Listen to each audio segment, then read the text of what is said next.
Anyway, this is a series on the Tesla switch. And I need to give a little bit of information on the beginning of this switch. And that started with these 3 batteries when I was a little bit younger. And I won't tell you what age that was. But anyway, we'll go back maybe 35 years. Okay. Or so. And the problem 35 years ago was that you didn't make very much money working a job. So, well, not when I was going to school and stuff for this, but they had these D-cell batteries, and I think everybody's familiar with a D-cell battery. You know, these zinc carbon D-cell batteries, and you'd buy them for your little tape recorders and things like that, and you'd, when they were dead, you'd have to go buy a new one, and you'd have to buy a double pack of the batteries. And so sometimes I would run out of tape, or sometimes I would run out of a flashlight, and I just needed that light for a few minutes. And so what I would do is I would never throw out the D-cell batteries because of the carbon rods and the zinc. You know, I used to use that material in whatever experiment that I was doing. So one battery would start to go dead, and then the machine would sort of waver in and out from the speed, you know, and you'd say, oh man, I got to go down and buy batteries. Yeah. You know, and so what I would do is, and of course at the time it was just a thought, and sometimes what I would do is I would take my keys out like this, and it would give me a few extra minutes on the battery by taking the battery and putting the keys across it like this, and just going, you know, sort of creating these little sparks right across the battery. And it's kind of hard for the camera to see this, and it's kind of hard for me to do it because this is in the arrangement of the keys that I had. But it actually was across the poles. And I would do that for a little while and set the battery down. And then I'd come back, put it back in the machine, and it would run again. And I could do this like 4 or 5 different times before the battery was just totally useless. So that way I thought to myself,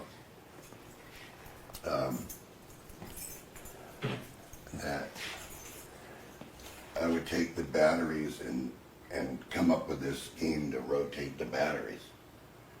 In other words, here to here, and actually this is actually splitting the positive poles. The thing that E.V. Gray talked about, and the thing that, you know, Tesla did with splitting the positive poles. And the difference in potential, most people say you will get nothing if you hook the batteries up this way. But that's totally wrong, because you're going to have the difference voltage, you know, of 1.5 volts that's available in this line. So it can run a light and charge this battery at the same time. And the thing that you have to be able to do is you have to be able to take this battery and move this battery then over to here, and this battery down to here, and then do the same thing for a few minutes, and then move it again in rotation until you come full circle.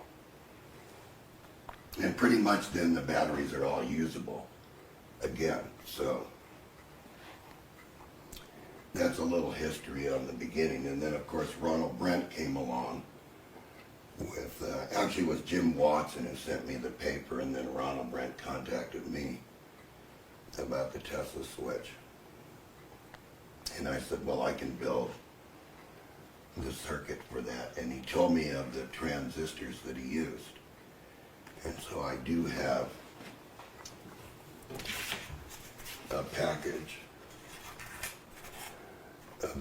original type transistors Ronald Brent used, which are PNP germanium transistors. Mm-hmm. And how I got these was somebody had 4,000 of these in a warehouse. So there's the original germanium transistor that Ronald Brent said that he exploded in the Tesla car, the car that he was running the switch with.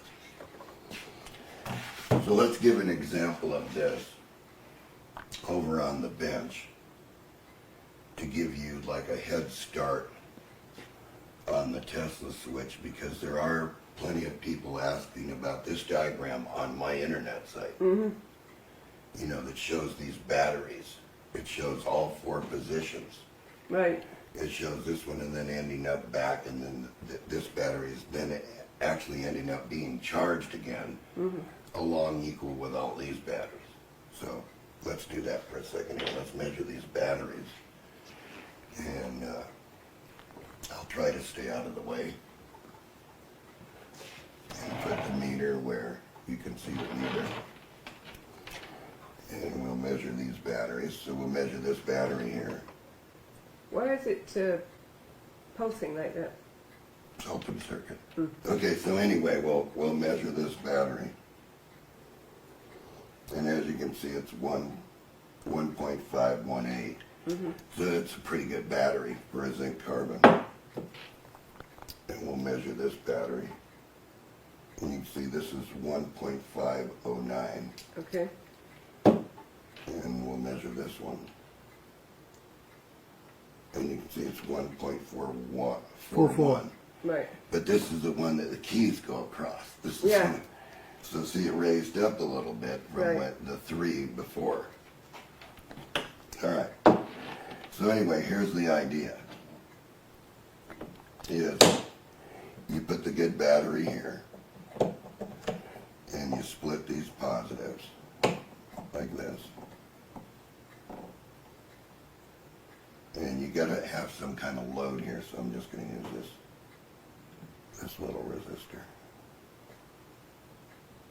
And you go across it. And if I can make connection with this thing, I'll be doing pretty good. And you hold it there for a second. And then you take this battery out. And you measure it. And see, now it's at 1.68. 468. Yeah. 1.468, right? Yeah, and then you take this battery, and this is the one you discharged. Put it on the bottom. This one on the top.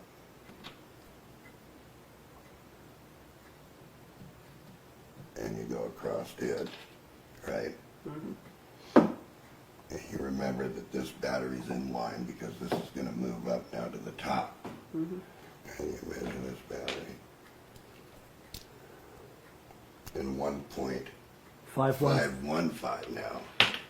So now this battery is going to move over here, and this battery is going to go underneath. So then we go. This again. If I can make connection, I mean, you know, it's kind of hard to do it this way. Right. Because I did it with a little box. So now that was on the bottom. This one is on the bottom. Measure this battery.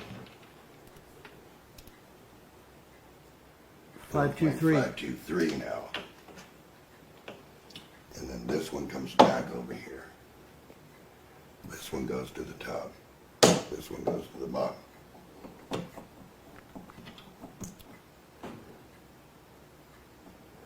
And then we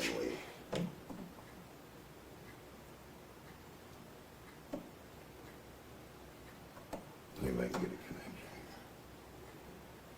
So you got a 1.5 volt potential on the resistor, like that.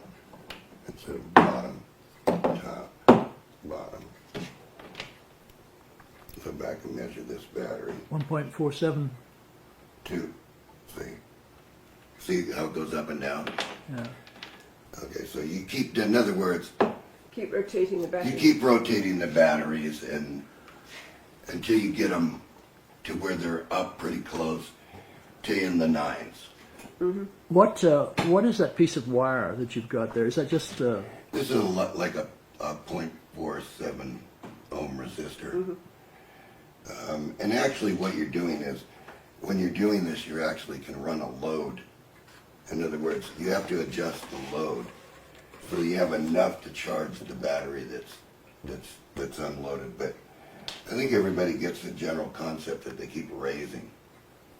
So is this sort of like the battery popper that Tom Bearden was talking about? In a way. Okay. In a way, Pat.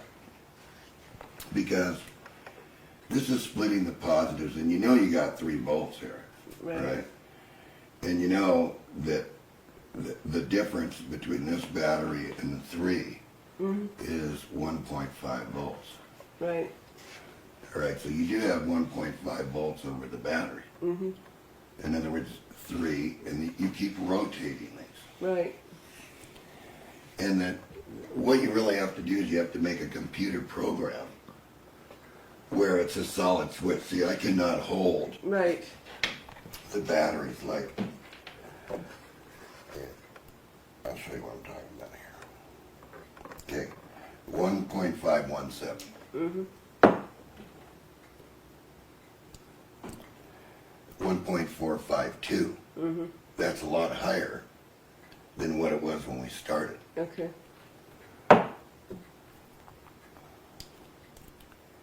1.510. So now, you know these batteries are good, right? And this is the battery that's weak in Right. our system. So what we want to do is we want to make the whole system balance. So what we want to do is tap these. See, I'm not holding it directly on, I'm just tapping You the just, battery. yeah. It's like a telegraph key, basically, right? And then I know that this one's the bottom one, this one's the top one, and this one's the base. And if I make good connection, see, I'm up to 7, 8. And then if I let it sit, it'll raise itself up. Okay. So then the next position then would be this one, Right. right? This one, and then this one. See, so if you look at where I marked it, 1.5, right? 1.5, 1.4. See? It was 4.1. So I tapped this one, like that. And then I put these in position again.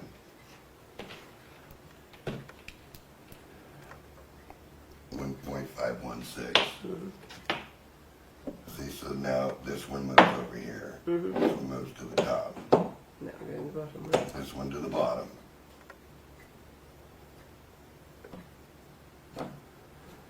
And this is why you want a machine to do it, because you have to do this manually. You're Right. you're here for a long time, and you just see that I'm just tapping it.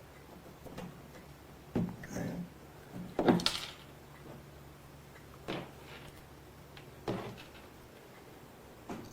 .521. This one's going to come over here, and this one's going to go to the top. And it's a juggling routine. Right. It's like juggling. But you can see that if I had a machine to do this, I could recharge my. Now NiCads work a little bit better, and so do. So now we'll just tap this one. See, I'm just tapping it. I'm not holding it directly on it. I'm just tapping it.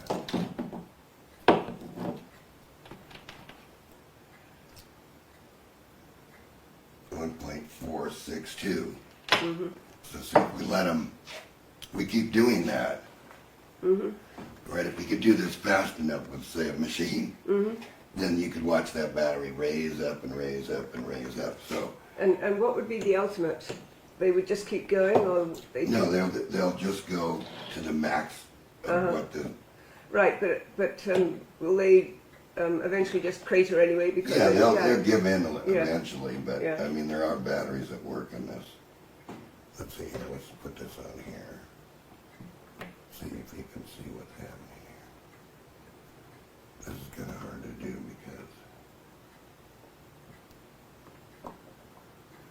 You got to hold everything. And it's going to be really difficult to do. Okay, 1.521. And this one started out at 1.4. Mm-hmm. So here, let's not tap it, not tap the battery. Let's just put them in there. And give it to it, see? Which a motor would do, or a light bulb or something like that. So you could be running a light bulb across here while you were doing that. And then, let's see where it went. 1.49, yeah. Yeah, so, Yeah. and then you just keep doing this until they're all at that rate. And they'll all balance out to be the same battery, 1.5 volts. You can run your machine for 10 more minutes or 20 more minutes. Yeah. Isn't this similar to what, say, a bulldozer operator would do when he comes out and the batteries in his bulldozer are flat, and then he'd kind of keep tapping with the leads, and he'd be able to start? Yes, Yeah. Yeah. exactly. But what started this were these keys. Yeah. The brush discharge spark, right? Because it like jolts the battery into a recharge. And this is all we had back then. Right. Right. Was the super heavy duty D battery, which is a zinc carbon battery. And I want to clarify this for everybody because they keep asking the question about what is this? What machine is this? Well, this is basically a Tesla switch with 3 switches. And these switches, the switch would have to do something like this. I'm just going to give an example. I mean, I haven't, done anything because I only thought of it mechanically when I was working with it. So what you would do is something like this with a transistor, right? That would put these 2 batteries in series, all right? So a pulse would come on, turn these on, and then and the battery that's sitting down here, all right? This is a permanent connection. In other words, it would be a permanent connection. Which is like that plate, yeah. Yeah, which is like that plate. But this plate is actually moving around by how this switches. So you could, you could put another transistor in line here, like this. So that this came on. And then you'd have to have another transistor down here so that you could rotate them around. So this is just an example. This isn't made for you to build unless you completely engineer this out. Right. But it's basically the same thing as the 4 batteries in a Tesla switch.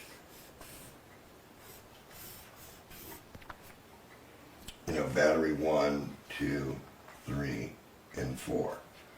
Where they alternate between parallel and series, parallel and series. And that's basically what this is doing. Parallel series, but with 3 batteries. And you can try this experiment. You can actually do this experiment. I would not suggest that you do anything more but short pulses, because you can explode these. These will explode. So I'm making a very stern warning right here that you got to be very careful when you do this, and that's why you just see me tapping it, because I just don't want to directly hold it on, because you can feel the heat when that happens. And what happens to this battery is the chemical dries out in it, so you're only going to get so many plays. With your radio again. Yeah. The alkaline battery a little bit different. It's got, alkaline material down, and then the zinc is down, and the alkaline material and the carbon things surrounding it. So alkaline and NiCad batteries work just a little bit better than the zinc carbon. So anyway, this is the basic premise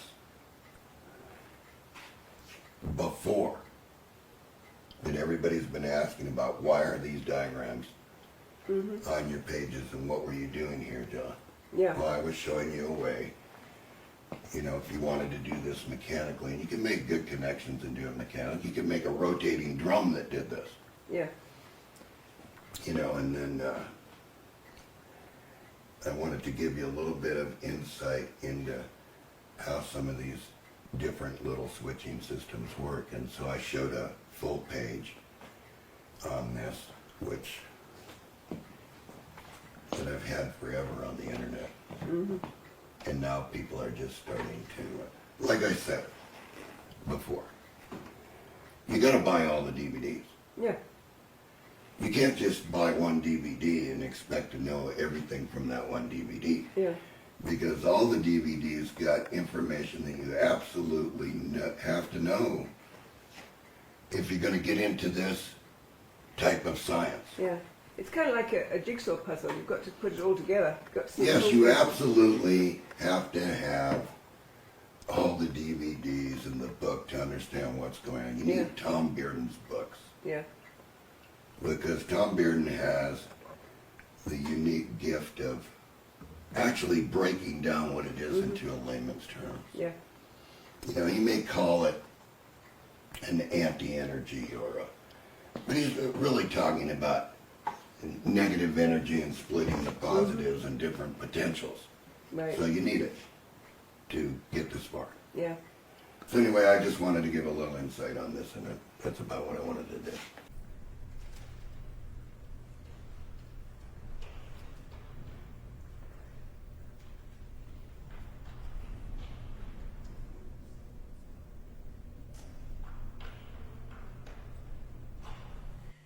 So, John, you say this is a Tesla switch. Can you tell me what that is and how you found out about it or heard about it? Can you explain In it a about little more? 1982, I had a friend by the name of Ronald Brent that said that they were using this type of a switch in an electric car, and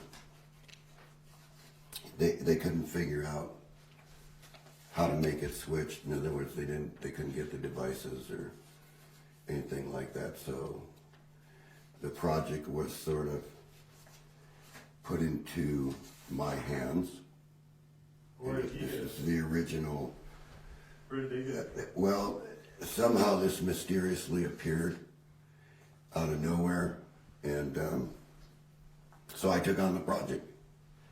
You know, he never said exactly the guys that they got it from, but the one thing about the Tesla switch was that he said they had to have special transistors and things like that because things kept exploding. You know, and I said, well, what do you mean it kept exploding? And he goes, well, it would run the car for a while, and then the transistors would just vaporize. There would be nothing left of them when they would do the testing on the car. It would run for a while and then mysteriously just vaporize the transistor. So I took on the project to make a small miniature model of it at first, which I'll be going over here. Can we back up just a second? When you said they had it in a car, are you talking about a full-size car? Yes, full-size car. They had this in a full. Not a golf cart or... No. This was a full-size car. And you drove around? And he drove around with it with 4 batteries. And they couldn't get the devices any longer, so because they were obviously military devices, from what I understand. And when they would burn out, they would vaporize, and it would just go into oblivion. It's basically where I got started on this. And you're talking about the transistors, did you say, would vaporize? Yeah, they at that time they had probably they looked like hockey puck transistors. They were about that big around, And they were germanium. They weren't even using silicon. So of course, when the germanium transistor would go into this, whatever happened, it would just vaporize it. So the thing was massive, according to Ronald Brent, which is why he sent this letter. Why do you think he picked you? I was real good with switching systems and things like that, and did, a lot of work with audio stuff that used transformer switching and stuff like that. That's probably why they picked me. And it was, you got to remember that too, it's around the same time in 1984 that the Tesla Symposium was going to go on. And it was Jim Watson's friend. Okay. All right. And so Jim Watson obviously was working on the machine from my little book. And I was working on the Tesla switch that Ronald Brent had remembered. And so what I want to do is to give the people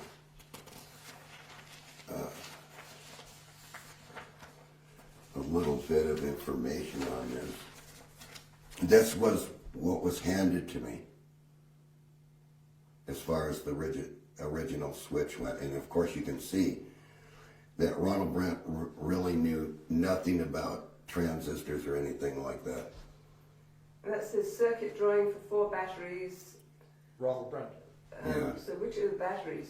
Well, the batteries he drew right here, Okay. here, and here. So Okay. So basically this is what I got in the mail along with a letter, and you might want to read the letter. You want me to read it out loud? Sure.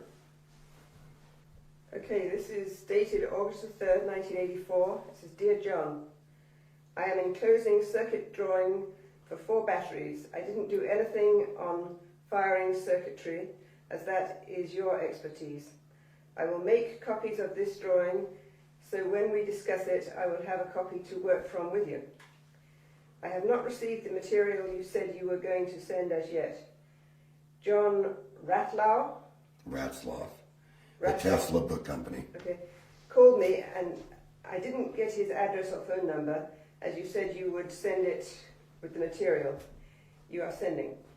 He suggested I make a tape or write all the information, and he would compile the book and publish it. We also felt your name and mine should be on it as co-developers, which I heartily agree with. I have thought of several ways it could be profitably marketed in kits or parts. Kits are partially assembled, like the firing circuit that the average buyer may have a problem with. I made out copies of the items I said I would send, and I'm enclosing them. I have a copy of the Kansas City Journal Post. I could send John Ratzloff if he hasn't one. Sincerely yours, Ronald Brandt. Okay, so right there, that's an indication Right. that they got some information out of a newspaper, and they went to see this guy, and this is what they wrote down. So what I did was I constructed a circuit with the 4 batteries and got it all to switch and everything, and I showed that at the Tesla convention, and I'm going to show you the box that I actually held up in front of the Tesla convention. Okay, of course, what has happened to this box?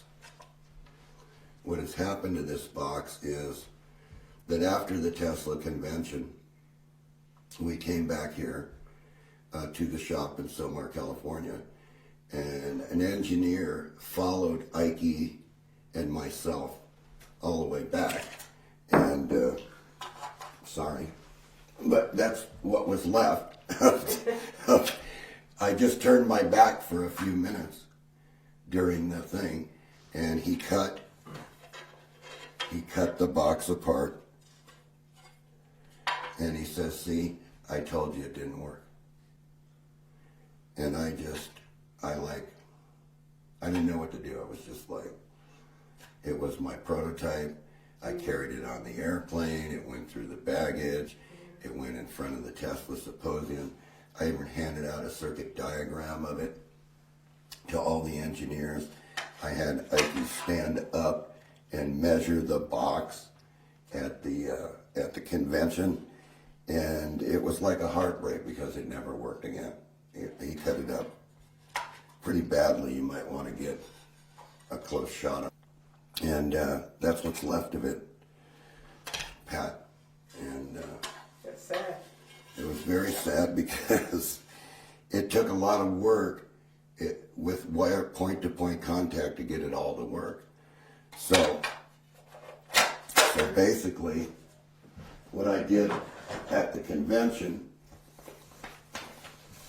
while it was working, was I handed out this diagram to everybody in the audience because I didn't want it suppressed. I wanted everybody to try to build this.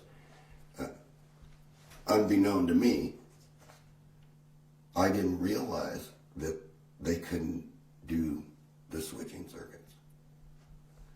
And I did make a few mistakes here. Like one of the mistakes I made was I misnumbered the pulse width modulator, which confused everybody. Later I tried to straighten that out. And then in the book, it was even because when Ike was going to make a mechanical switch, and he did publish this book, okay? Experiments with the Cromray and the Brandt Tesla converter. And so back in here, in the book, there is the same circuit. Is that the one that you made the mistake on? Yes, with the same mistake Yeah. in the IC. It was later on straightened out. And in this little book, I was trying to explain how this switching actually worked and why the machine actually worked and what you could do with the machine. So to understand all this, you have to understand differentials in what potentials are across the switches and everything, and then you can make this thing work. But Ike took it further. Just a quick question. Who was Ike? Ike Mueller worked for NASA. They worked for NASA. So obviously, I think what this was going to end up was a way to keep all the batteries charged on the satellites or something that they were working on. Now, whether they ever succeeded, well, I heard that they did succeed by optocoupling it, and we will get into that in a little bit. But And when was this book written? well, 1984. 1984. Yeah. Was it? and that was from the Tesla Book Company. And now we're still publishing that. Yeah, 1984. Okay. And so if you go back in the book, Ike, you can see, well, it's kind of hard to see because you see that he's clip leaded everything and he's using a mechanical switch here. So when one of the clip leads, he's using automobile batteries here. And so when he's doing this and the currents are going through here, the clip leads kept burning off. Well, he didn't report that in the book, but he did do the charts, and you can see that the batteries were charging and everything, and something failed. Probably this switch that he put in here. But he did show a chart before a clip lead burned off of all the batteries up here while he's running a 300 watt load on the other side. Okay, now, what I basically want to do is explain it to everybody because everybody's demanded that I explain this. You know, we get letters all the time. Could you please explain the Tesla switch? We can't make this work. Well, by the way, this is very hard to see, but when you run the Tesla switch and you get it into resonance, and you get the switching just right, what you get is arcs like this. And it's explained in this book what we were doing to do that. And what we were doing was getting the resonance between the differential, and then we would, and we show that right here. So I'll explain that in a minute. Okay. And so I think that the first thing to do with this is explain, number one, that, because I want to clarify that we used this switching regulator, which at the time was brand new by RCA, and all the engineers were starting to use it, because you could time it, you could get the time, and you had phases. You could go from 0 to 180 and stuff like that, so it would go back and forth, back and forth. So you could switch these banks easy with this, and this was the SG3524M. That should have been the number on the diagram here. But I don't know what possessed me at the time. I just made an error, and so I'm here to clarify the error. Okay. It's taken me a few years too, because it's been almost now since 1984. 25 years. Yeah. So I guess the first thing to do with everybody is, unless you have any more questions, No. I guess the first thing to do with everybody is get everybody to understand how basically the switch is going to work. Now, throughout the whole time, on my internet pages, you've always seen this in the older pages, and they're two batteries,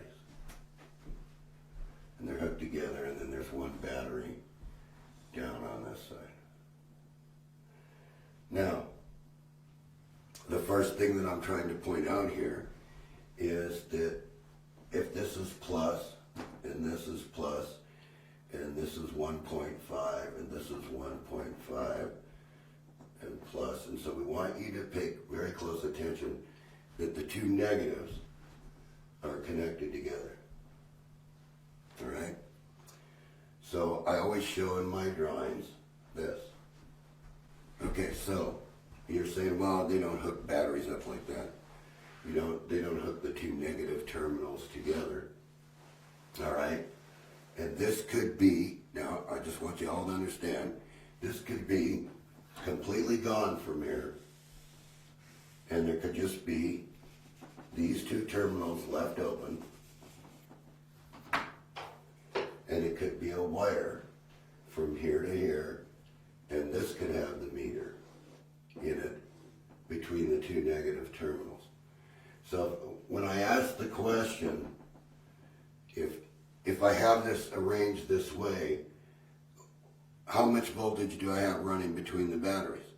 Everybody says, well, that's totally impossible because you don't hook up batteries that way. Well, it's not impossible if you understand the differentials. And one of the things is, the answer is 1.5 volts. Whether it's at the negative ends or it's at the positive ends. One will be more positive and one will be more negative. Now, if you take this arrangement and just do this,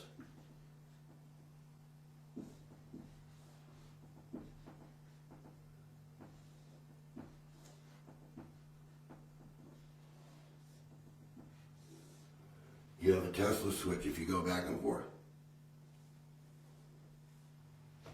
This has been on my internet site forever, that it flows this way and then it flows this way. So what's it actually doing? When you run current through here, what's left over feeds the motor or the light bulb, and the remainder goes in this battery as a charge. So this battery is always gaining. So now if I flip these, if I had some convenient switching, and I took this battery, moved it here, and moved this battery here, then this battery would be under charge.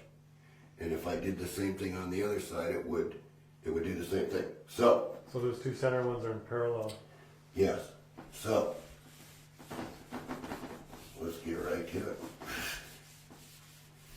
Why did everybody have so much trouble with a Tesla switch?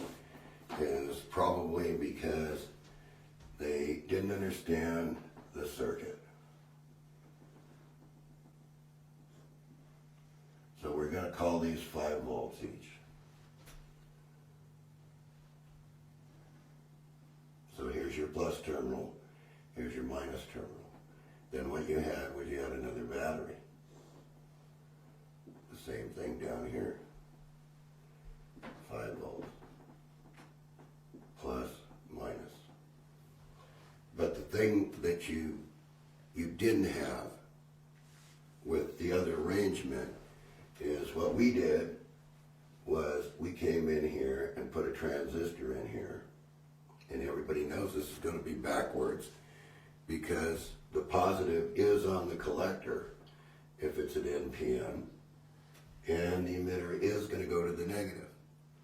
So now if I have these batteries,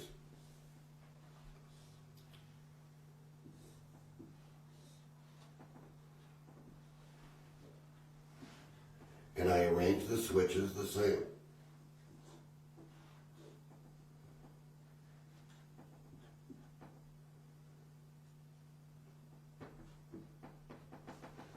And they're 5 volts each. Okay, so what is it that I need to do to make the thing switch correctly? Well, you can't just take this side, turn it on, and dump it across this side because it would be open. You have this transistor in the way, right here. So, conveniently, what they did was they put a diode here, and they put a diode here, and the opposite this way on the negative terminals. And you tie them together. And now all of a sudden when you look at this, this side is in parallel, so it's just 5 volts. But when this side turns on, it's 10 volts. So what did we just say? We said if it didn't make any difference, if you put the meter in that line and you turn this switch on and this positive flows here, what you have is you have a 5 volt differential here. But it's negative. It's in the negative end. It's in the negative end. So, let's take into account all of it. We're going to lose some voltage here, probably a volt. And when we put the next switch in, because we want to isolate these things.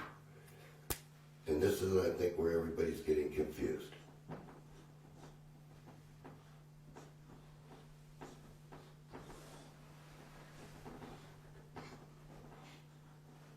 Remember, we want to switch banks. We want to take the power, we just want to take the differential power from this circuit. And this is a very small value, but just to prove the point, we're going to use the small value. We're not asking for a lot of power here. We're just asking for the explanation of how the Tesla switch works. So, we know we're going to lose a volt here, we're going to lose a volt here, about that. And if you get real efficient devices, you're not going to lose too much. But we found out later on you also needed a switch here.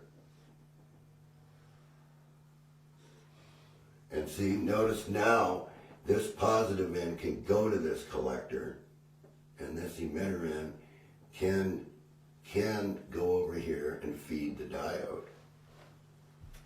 See? So if I turn this switch on right now, what I have is I have about 3 volts here that I can use, that I can have. Because the rest is feeding across, the battery's only going to take what it wants to take to charge. So I started out with 10, I got 5 there, I end up with 3, and that's enough. When it runs through the load, you only have to be 2 volts over the batteries to charge them. So, Now if I did the same thing on this side, let's start over right here so we can get this clearly the way that we want to do this. If you notice, when this side turns on, that means this transistor turns on here, this transistor turns on here. So all of a sudden, there's 10 volts that's going to want to appear across this 5 volts. Well, if you go back to my original drawing,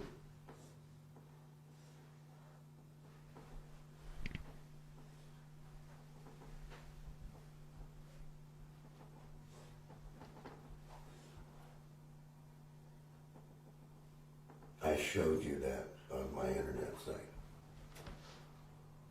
I tried to explain all this to everybody on the internet site.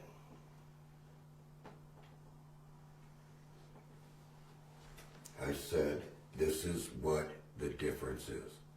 So the difference here is 1.5 volts. If this is 1.5 and this is 1.5, that's 3 volts. By the time it goes to this battery, the difference in potential is 1.5 volts. Because the one on the right is 1.5 volts? Yes. Okay. 1.5. Okay. But the thing is, what's your load?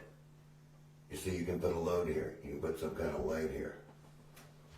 So you have to calculate this load here to work with what you have as potential. Without calculating the exact load, you're never going to charge the batteries. You're going to deplete the batteries. And no, you can't put a capacitor in place of this battery. It's not the same thing. Okay? This is what Tom Bearden and I refer to differentials and potential. And so, no, you cannot put a capacitor here. And no, you cannot put a capacitor here. It's not going to do anything. It's just going to deplete itself and it's going to stop working. All right? So, let's get right down to the basics, how we switch this, so that you can understand the switch.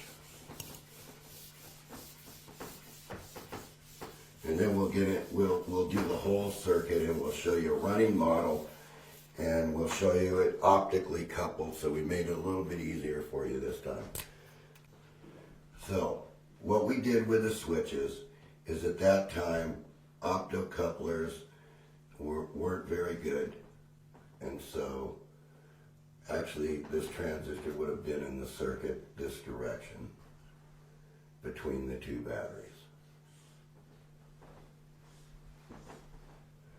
Today we have FETs. You could probably do this really easy with FETs. With what? With a MOSFET. What's a MOSFET? Field effect transistor. Okay.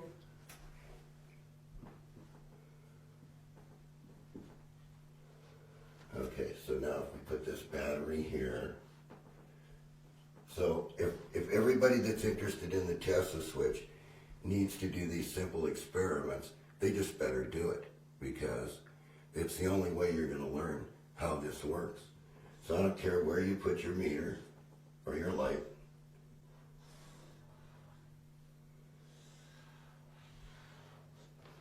That would be the switch. Right now, there's nothing flowing anywhere because we haven't turned this device on. So, how are we going to turn this device on? Well, somebody's going to come and say, well, you could just put a resistor here and bias the base and it turns it on and turns the light on. Wrong. That's not what we're after here. We're after switching. So what we did was we took an audio transformer, the 1K side, and the 8 ohm side went on this side. So that when we took this and put our pulse into this, it turned this device on and this light flashed. So just imagine this now with bigger batteries, with field effect transistors or any of the newer devices with bigger batteries and better currents and better circuits and everything that we have today, right? We could get some real power down here, but it's only going to be the differential power. So I want everybody to understand that. So if you have 12 here, and you have 12 here, and 12 here, you have only 12 to work with, minus the drops. So if you have a 1 volt drop, you have 11 to work with, and 2 to recharge the battery. Because you have to be over the battery. And the way you can tell that you're over the battery is you're ending up with 24 volts here when this is on.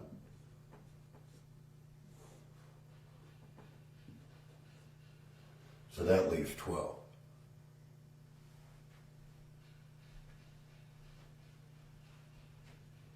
But since the potential is 24, it's a little bit higher than what everybody thinks. And the batteries keep climbing upward. So that's the basic switch. That was the basic switch. This was a 2N 5885 originally. And I know what the diagram says because these devices all work. 2N3055H. Not just a 2N3055. It has to be an H device. Now, why do I say H? Because a 2N3055 has a little chip in it like this, and the H device has a chip in it that's about that big in comparison, which means it can handle more current. So there's one of the key things right there, is you want a device that's at least can handle 25 amps. It has big wires and there's not much of a loss. And when we're talking about the diodes, we used high frequency diodes at the time called MR852s. They were 20 kilohertz diodes. 3 amps. Because we thought we were going to be switching up in all these high frequencies, that's the only reason we use that diode. And that's why you see it in the schematic. Today you'll use a Schottky diode with a much lower DCR and much faster cutoff. DCR being what? The resistance through the diode, the drop. So we want to keep this drop as low as we can get it. We want to keep it below 0.7 if we can keep it there. So that's basically how the switch operates. You put the pulse in here, this triggers it, and when you look at this with the audio transformer, you're going to look at a spike like that. You know, you're not going to see a perfect square wave on the device. You're going to see something that looks like that, which is just going to instantaneously turn this thing on. So before the actual current can get through the circuit, it's already there. This potential is already over on this side. John, this is the same wave that you've shown in all your stuff, isn't it? Yes, all negative and radiant circuits, they all work the same. There's no way around them. When the radiant goes off the scale, things explode and vaporize. That's what happened to Ronald Brent. So this has nothing to do with the collapsing coil here? No, There's no coil. it has nothing to do with a collapsing coil. It has to do with this instantaneous switch that appears before the current drags this down. And I've drawn that on my internet site. I've always showed you these in graphs on my internet site. And everybody says, well, he talks in riddles, he doesn't. But if you understand what you're looking at, you're going to understand that I'm talking about potentials here. that this is going to become a delta T. And that water's going to flow downhill. It's not going to go uphill. You see? So, there were no riddles on my internet site. It's just the people that went there didn't understand what they were looking at. Oh, that can't possibly work. That isn't the way you do engineering. So that's the oh, yes, it is the way you do engineering. It's the difference between, if you're not switching that on, you're just leaving them in parallel. Right. It's going to be a big difference. Right. You can turn this on. You could very simply just take this transformer out of here and do what the electrical engineering school is going to teach you to do. And that's just bias this thing on and adjust it with a voltage divider. And there, you can turn your light on, and now you just got a steady current through the whole circuit, and you're just defeating the whole purpose of the switch. Because the idea is to break things up in pulses, so that you're not burning the energy constantly in the circuit. You want to turn it off before the current can catch up.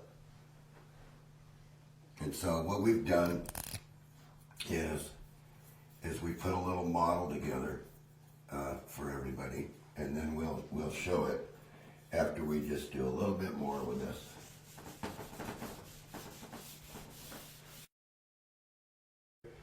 So anyway, what I've drawn here, and I want to get out of the way of this, I want to actually point, okay, this is the full Tesla switch. Batteries indicated in electrical terms with these symbols. The red, the plus, the black, the minus. The transistor indicated E.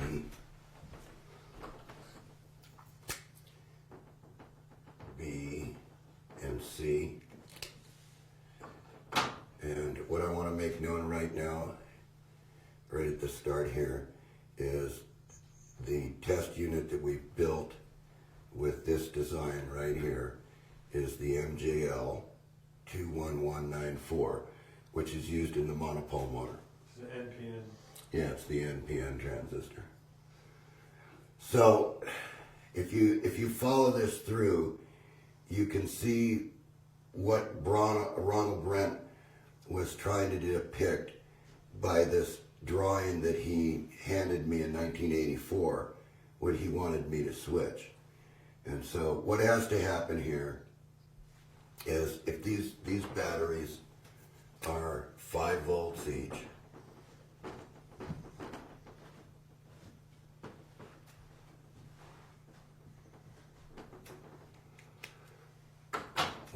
what he wanted to do was you take this side of the switch and you turn on 3 devices. Now, with the blue marker, I'm gonna indicate which ones turn on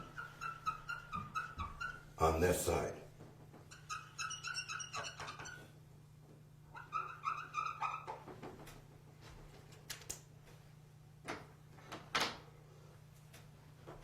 So, what Ronald Brent wanted done was he wanted this switch to turn on, this switch to turn on, and the opposite switch to turn on. And then what you get is you get this current flow across here that lights this LED. And I'll show you that in the model. You may not think so now, but it's a true fact that it's definitely going to turn on. Okay, so the second set of switches, I'm going to indicate with the red dot what he wants to come on.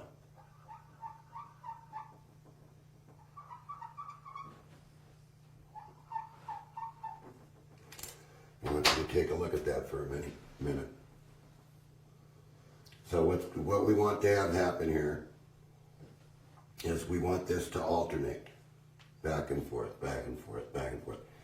We want this to become 10 volts, this to become 5 volts, this to become 10 volts, this to become 5 volts.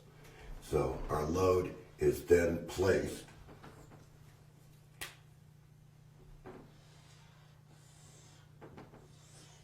between the two negative terminals. And that's AC. That is alternating. What do you mean by the load, John? Well, the load is the energy that you can draw out of the system without affecting the charge of the batteries. Okay. So, remember what I said.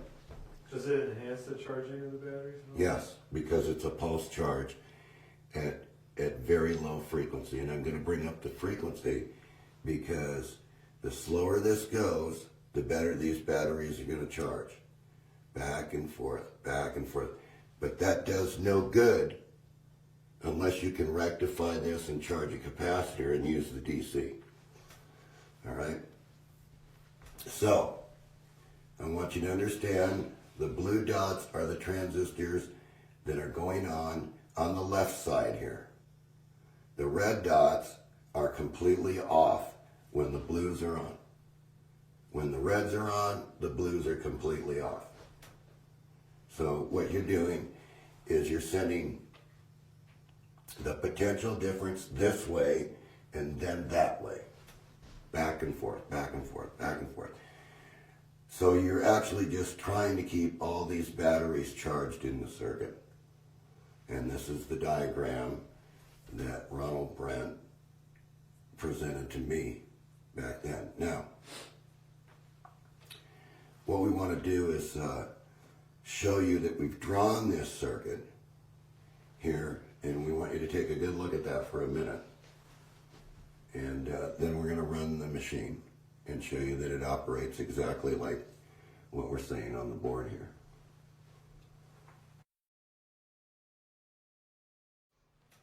Okay, so now that you've seen the circuit, and I've explained to you that this side here, the blue dots go on, the red dots are off. So that means you're switching the load backwards and forwards. And an easy way to think of that is a rocking pendulum. It's that way, and then it's that way. It goes this way and turns these on, and these charge. And then it goes the other direction and turns these on, and the other side charges. And then what you're doing with the negative terminals, remember what I said about the batteries, and I'll go back over that again. I'll put that right here for you, so you can see what this side is doing. So this transistor right here is sending the energy this way. And I'll indicate that by a blue dot.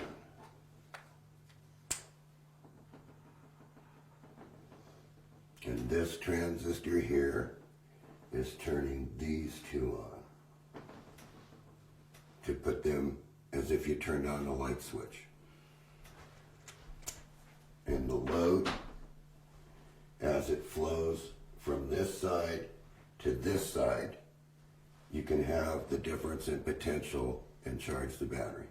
So as soon as the weaker the battery is, the more of the energy it will suck up to charge.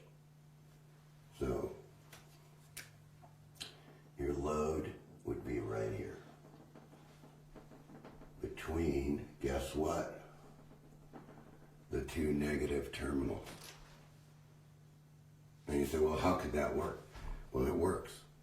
You just build this circuit. So John, when it's going the other way, Well, when it goes the other way, it's like that inverted, or yes, yeah, it's the opposite way. yeah, okay. So this is just a depiction of what's going on here. So you don't see the blue dot. The other blue dot would be over here Yeah. to let it come to the diodes. See, right here. Yeah. So when it goes the other way, it's a mirror image. It's a mirror image of it, And if this is at 0 degrees, the other side is going to be at 180. Series, parallel, series. Yes. Okay, so let's run the machine and show you that there's no trickery here.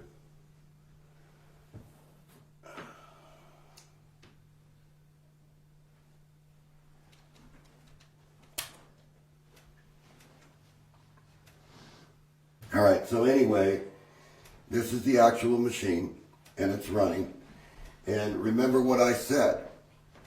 What's the negative energy is a constant source.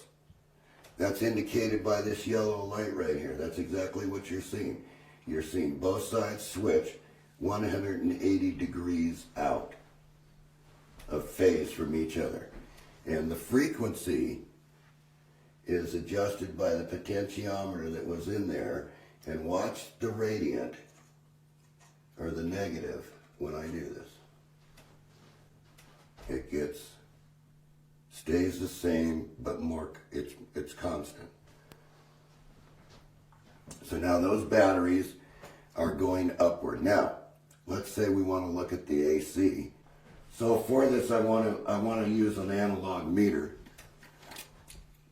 because I think that the camera can pick this up much better so that you can see the AC.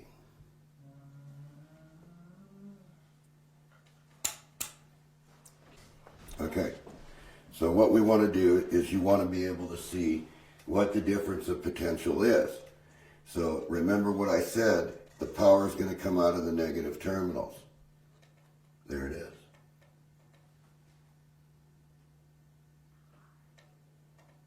Okay, and if we come down here, so what's that, about 4 volts? Remember I said you'd be missing a volt. Okay, so and if we change the frequency, the charge condition shouldn't change too much. It's about the same. Same thing, yeah. So see, you can't affect anything with the negative energy. It's constant once the switching occurs, no matter what frequency. Why have different frequencies? Well, because of the batteries. We didn't know where the batteries were going to be. Oh, which is most optimum for choosing Yeah, the batteries? which is most obstinate, which you could check out. So you want to measure the battery, then we go. So you can watch this switch between the one side. We're looking at the blue dots right now. Okay. Okay? So what do we see here? You can see it switching. And if we look at the other side, you can see it switching the other direction. Now where does it all end up? It all ends up across the negatives. You can only have the difference in potential. So if you rectify it, what you're going to get is you're going to get the DC here in the cap. And there it is. Yeah. See, I'm loading it with this LED. By the way, there's no resistors in line with any of these LEDs because it's not the normal energy. So what does the battery look like? Well, you can see I've soldered the batteries together. There's nothing hidden there. And if we go to the DC, And those batteries are what, just for the record? John? 5 volts, they're NiCad batteries. And if we look at the battery, I'll try to get my arm out of the way. DC plus. Let's see if I can hold it there. And it should be just over 5 volts. Yeah. Which means that it's charging upward. And if you feel right here, you can feel sort of a little bit of heat to it. They're 1.2 volt batteries. Yeah. Yeah, they're 1.2 volts. Not 1.5. Yeah, well, I was only talking about, Yeah. right, they're 1.2s. Yeah. So they're way above where they're supposed to be. And so we'll just let that run. Oh, and something interesting, the negative energy, and I sort of want to show this on camera, is if I goof this around a little bit, I got this little radio here. If I set that there and I want to steal this negative energy with these leads, sorry for the mess, but that's the way it is. Just come off these negative terminals.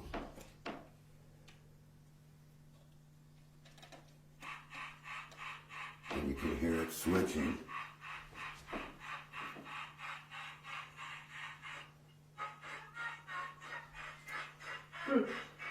Because it's in AC, but it's running the DC circuit. So now,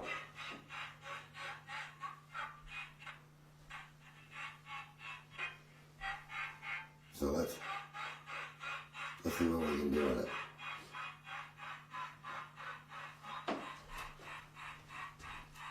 So let's change this.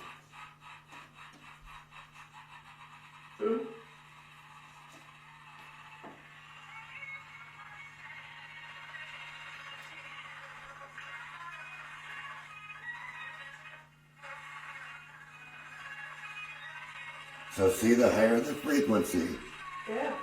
right? You want to get it above that, where I have it, and then you're getting a straight, steady DC out. You can power things without affecting the batteries, and I'll show you that.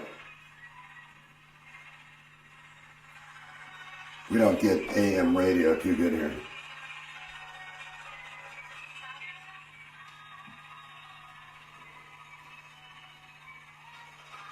Might help. So let's look at the batteries. I'll get around here.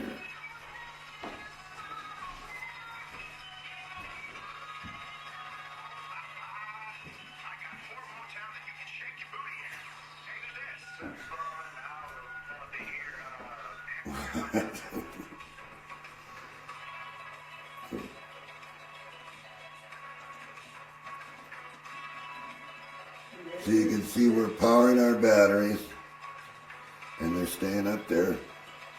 The LEDs still the same. Yeah, the LEDs are the same, and we're running the radio off the free energy, or the negative energy of the system. So how long could that go for? Quite a while. What is quite a while? Quite a while until you deplete the battery, until you deplete the nickel cad in the battery. So although it's charging, it's still... Yeah, you're able to take the differential that the battery doesn't need, and that's free to the radio. And you can see here, if I slow it down, I'm in a charge mode where I've got big pulses going back and forth. And what you need to do to run equipment with the negative energy is you need to convert it. You need to convert it at a higher frequency, see? So watch.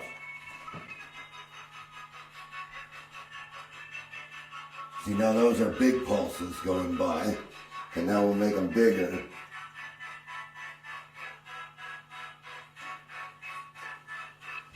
Okay, what I don't understand, John, if this is actually charging those batteries, how do batteries wear down?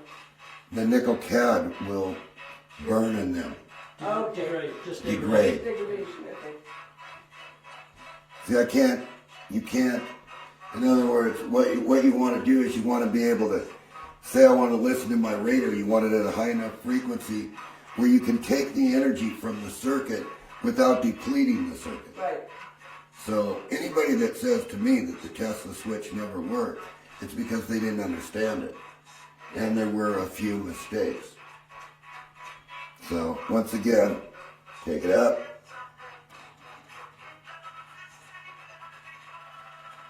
And I've got it down at a low pulse because I didn't want to bring it up too high because I can't watch while I'm on the blackboard these batteries. But you can see that the radio would straighten right out and continue to give you that. So those don't need to be LEDs, they can just be diodes. Yes. And I've used these colors so I could show you what's across each negative diode. See, because that's where the energy's coming from. The energy's coming from these negative ends. So could they all be LEDs or just those two at the bottom? No, they gotta be diodes. It's just you put your LEDs down here at the bottom. And that's just an indicator of it going back and forth. And actually better than that, you can listen to it here.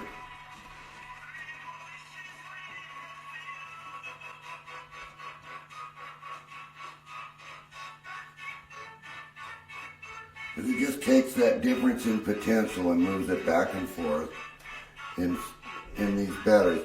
One set of batteries is going to 10 volts, the other side's going to 5 volts. Then this side goes to 10 volts and this side goes to 5 volts. So it's all in how you switch.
On this circuit and show you how these devices, the blues are driven and the reds are driven, and what it takes to drive them so that you can get the same thing that I have here, so that this can be duplicated. So what we want to do is we want to be able to switch this device without the cumbersome transformer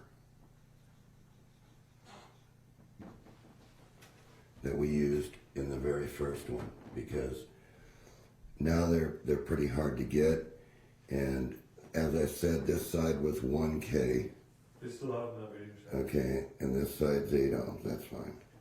But we don't want to use that if we don't have to use it. All right, so what we want to do is we want to switch this optically.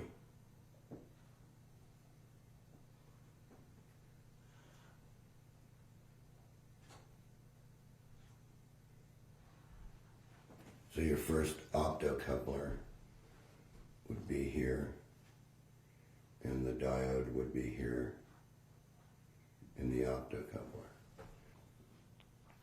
We want to clarify this part, this optocoupler up here, and I'm going to do that is I drew the part here. It's a 6-pin IC device, pin 1, and this is the direction of the diode.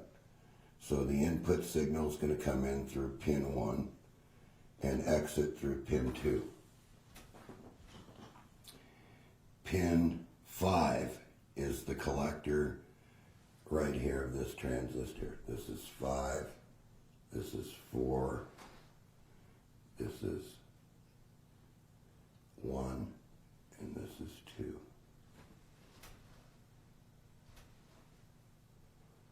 All right, so we're going to switch these with optocouplers. You can see this in a second here when I put them in.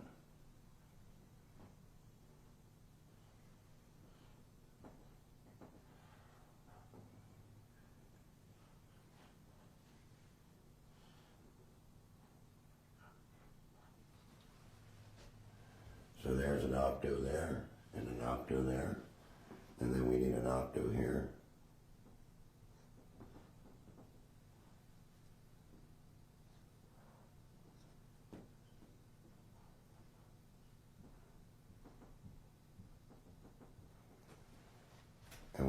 opto here.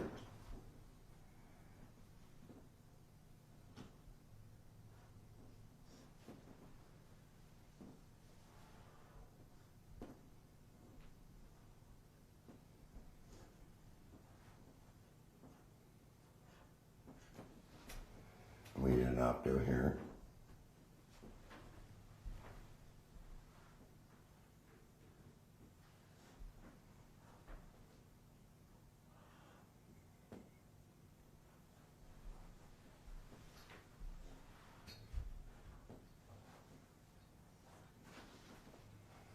And we need an octo here.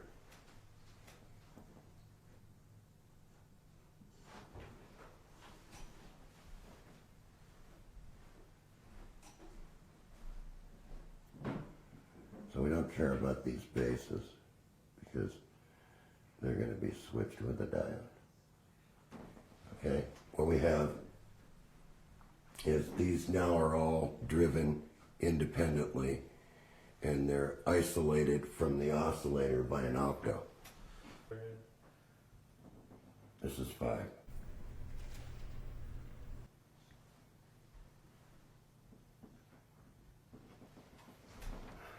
So we'll clarify this H11, D1 again. Pin 1, pin 2, pin 5 and 4 are used. Pin 5 being the collector, pin 4 being the emitter, 1 and 2 being the diode. Okay, so what we want to do is, according to Ronald